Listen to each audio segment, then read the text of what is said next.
I'm Eric Mize, founder of Bridge AI Solutions and the creator of Möbius Cosmology. And this is something I never planned on building.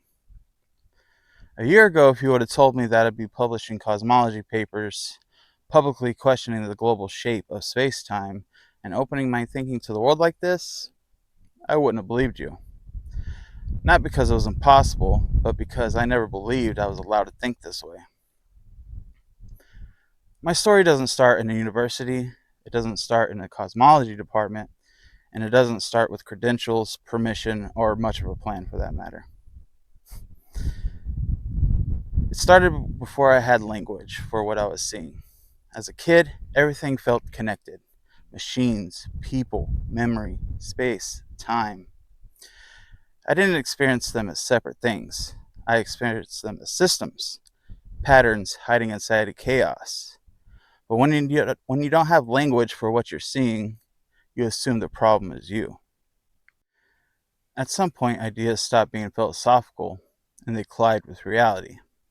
General relativity, exact curvature, consistency. And that collision forces a choice. You either start protecting the idea or you start protecting the rules. I chose the rules. Because if Möbius cosmology is real, it has to survive inside the same discipline that built physics in the first place. And when I pushed it into that discipline, it didn't dissolve. It didn't need excuses. The structure held. And that's when the rules stopped being optional. All right, let's pause. What has to be true here? Anything real must respect general relativity locally. It must scale correctly. It cannot violate solar system tests. It cannot invent new particles just to survive. Whatever the explanation is, it has to come from structure, not rescue. I grew up believing that curiosity was something you grew out of, that serious people didn't ask questions like this, that cosmology belonged to other people, smarter people, credentialed people, people who had the permission. And without anyone saying it out loud, I learned to stay in my lane. Imposter syndrome doesn't scream, it whispers. It convinces you that silence is maturity. So when the questions came, I buried them. For 7 years, I worked in healthcare. I loved the work. I loved helping people. But underneath everything, still felt like there was something that I should be doing. A sense that something was unfinished. Then my back went out. Back went out fast, brutally. Honestly, it was life-changing. But in the silence, everything stopped. Not metaphorically, physically. When everything finally went quiet, something I had buried came back. I didn't start with anomalies.